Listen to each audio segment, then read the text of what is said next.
Ratusan siswa dari berbagai jenjang pendidikan antre di Balai Kota Jakarta demi mendapatkan ijazah yang sempat ditahan sekolah mereka. Pemprov Jakarta menebus ijazah tersebut senilai 1,69 miliar rupiah sebagai kado di Hari Pendidikan Nasional.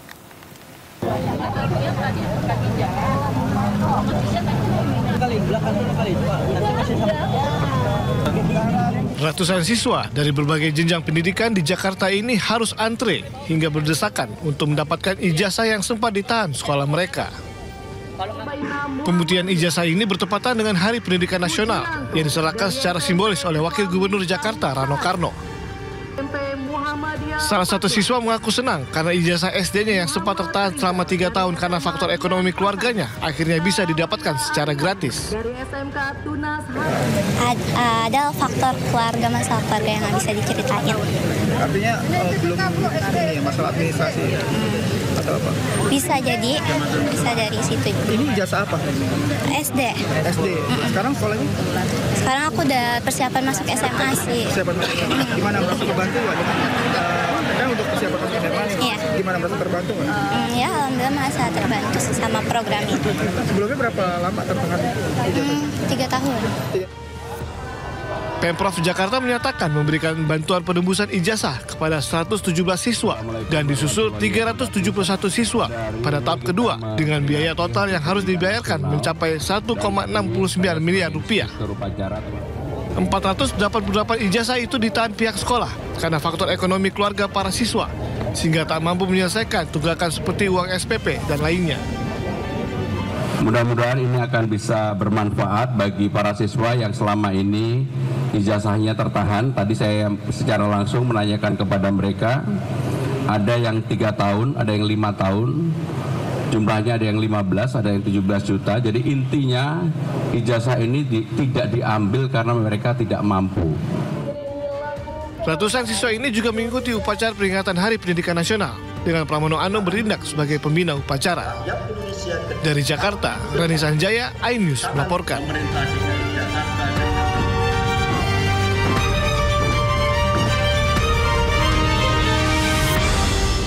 Baik, pemirsa, kita beralih ke informasi berikutnya. Panglima TNI Jenderal Agus Subianto membatalkan keputusan mutasi Letjen Kunto Arif Wibowo. Namun hanya sehari mutasi diterbitkan, keputusan tiba-tiba dibatalkan.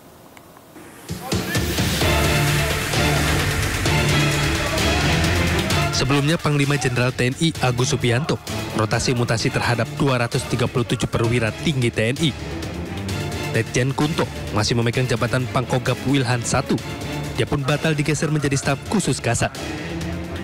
Kepala Pusat Penerangan TNI Brigjen Kristo Mesianturi mengungkapkan alasan pembatalan mutasi Letjen Kunto dan 6 pati TNI lainnya. Setelah Kep dikeluarkan, Kep 554 Romawi tahun 2025 tanggal 29 April 2022, ternyata dari rangkaian gerbongnya, rangkaian yang harus berubah mengikuti alurnya Pak Kunto itu, ada beberapa yang memang belum bisa bergeser saat ini. Ya, sehingga diputuskanlah untuk meralat atau menangguhkan rangkaian itu. Dan dikeluarkanlah Kep 554A dari 4 Romawi 2025 tanggal 30 April dengan rangkaian yang lainnya. Jadi kan sidang lanjutan itu kan biasanya bersidang itu untuk 3 bulan ke depan. Jadi ada rangkaian-rangkaian yang sudah disiapkan, yang memang harus ada yang pensiun, ada yang harus bergeser. Nah, nanti apabila sudah mendekati harinya, akan kita konfirmasi lagi siapa-siapa yang memang harus bisa bergeser. Nah itu, jadi perubahan ralat ini hanya untuk mengakomodir adanya beberapa pati dalam rangkaian Pak Letjen Kunto, itu belum bisa bergeser, karena memang ada tugas-tugas yang masih harus diselesaikan oleh mereka, dihadapkan dengan perkembangan situasi saat ini. Sebelumnya sejumlah pihak mengaitkan mutasi Letjen Kunto dengan aktivitas ayahnya Trisutrisno, Wakil Presiden ke-6 periode 1993 hingga 1998, bersama Forum Purnawirawan TNI Polri agar mengevaluasi Wakil Presiden RI Gibran Rakabuming Raka. Forum Purnawirawan Prajurit TNI ini yang dipimpin Jenderal Purnawirawan TNI ini menyampaikan pernyataan sikap berupa 8 tuntutan, mulai dari kembali Undang-Undang Dasar 45 sebagai tata hukum politik pemerintahan. Kedua, mendukung Asta Cita atau program kerja Kabinet Merah Putih, kemudian mereshuffle Kabinet Merah Putih yang diduga terlibat korupsi hingga mengevaluasi Wakil Presiden Raka Buming Raka. Tim Liputan iNews melaporkan. Sejumlah purnawirawan TNI Polri lakukan pertemuan menyatakan sikap bersama untuk mendukung program pemerintah Presiden Prabowo Subianto. Pernyataan ini disampaikan di kawasan Jakarta Selatan dan dihadiri oleh Jenderal Purnawirawan dari berbagai matra. Yang terus-menerus. 3. Purnawirawan TNI Polri walaupun sudah purna tugas tetapi belum purna pengabdian tetap berpedoman pada Sabta Marga, Sumpah Prajurit, dan Tribrata, sehingga purnawirawan TNI Polri tetap setia dan taat kepada konstitusi. 4.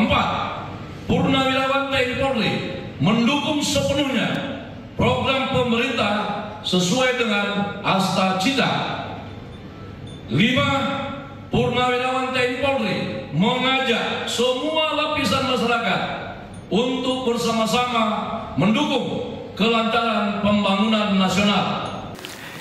Kembali bersama kami pemirsa, sejumlah masalah membayangi program makan bergizi gratis, mulai dari keracunan hingga dugaan korupsi. Pemerintah pun pastikan terus membenahi program unggulan Presiden Prabowo.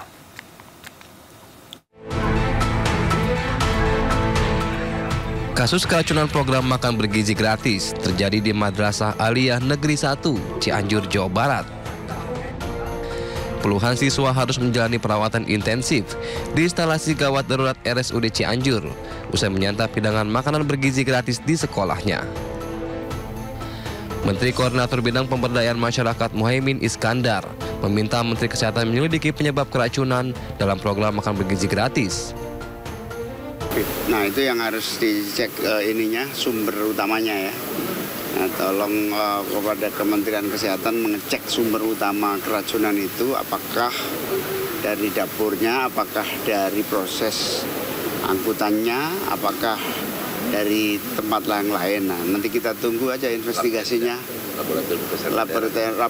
Laboratorium Kesehatan Daerah harus cepat ya mengambil langkah-langkah supaya kita tenang. Selain kasus keracunan, program makan bergizi gratis juga dibayang-bayangi dugaan penggelapan dana. Polres Metro Jakarta Selatan kembali memeriksa 5 orang saksi dari mitra dapur SPPG Kalibata. Pemeriksaan dilakukan terhadap pelapor, korban, bagian administrasi, dapur, operasional, dan orang yang mengetahui perjanjian antara yayasan dan korban. Pemerintah pun terus membenahi program unggulan Presiden Prabowo. Saat ini, program makan bergizi gratis menghabiskan dana sebesar 71 triliun rupiah yang diambil dari APBN. Tim Liputan iNews melaporkan. Ya pemirsa, ratusan siswa SMP di Bandung, Jawa Barat keracunan diduga usai mengkonsumsi menu makan bergizi gratis. Siswa mengalami diare usai menyantap makaroni dan sayuran yang diduga sudah tak layak konsumsi.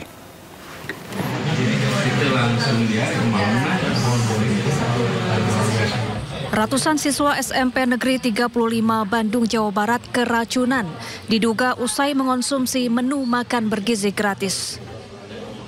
Para siswa menyantap makanan pada Selasa siang dan gejala keracunan muncul keesokan paginya. Mayoritas siswa mengaku mual, pusing, diare hingga muntah-muntah. Mereka langsung berobat secara mandiri dan tidak ada yang sampai dirawat inap. Adapun makanan yang disantap siswa adalah makaroni dan sayuran yang dimasak pihak catering sejak pukul 1 dini hari. Kemudian hari Rabu pagi ada laporan beberapa anak yang mengalami gejala diare. Tapi setelah dikonfirmasi terus ternyata jumlah yang mengalami diare ternyata jumlahnya cukup banyak gitu. Makanya kami segera berkoordinasi dengan pihak Badan Gizi Nasional, kemudian dengan Puskesmas dan Dinas Kesehatan. Ada berapa Pak jumlahnya Pak? Jumlahnya itu ada yang terdata 342 siswa yang terkena dan 2 orang guru. Saat ini Dinas Kesehatan Kota Bandung masih menyelidiki penyebab keracunan siswa. Sementara sampel makanan masih diuji di laboratorium. Dari Bandung, Jawa Barat, Billy Maulana Fikran, iNews melaporkan.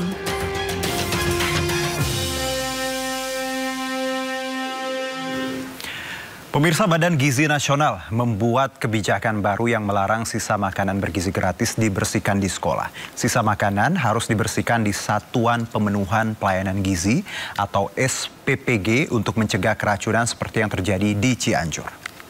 Meninjau Cianjur, hasilnya untuk penyebab utamanya masih di lab ya. Kita belum cek, hanya ada yang kurang pada saat ngecek itu karena sisa makanan yang diduga menimbulkan keracunan itu sudah dibersihkan di sekolah. Jadi kami tidak bisa ambil sampelnya. Jadi ini menambah SOP kita bahwa sisa makanan itu tidak boleh dibersihkan di sekolah, harus dibawa ke SPPG. Karena untuk ngecek membandingkan antara sampel yang ada di SPPG dengan yang dikirimkan. Nah, kemudian dari peninjauan itu kita memberikan 2 saran kepada pengelola, termasuk ke kepala SPPG. Yang pertama, food tray-nya harus diganti karena setengah dari food tray itu masih plastik. Dan sementara ini 2 sekolah yang sebagian kecil muridnya terkena itu food tray-nya dari plastik itu. Makanya kami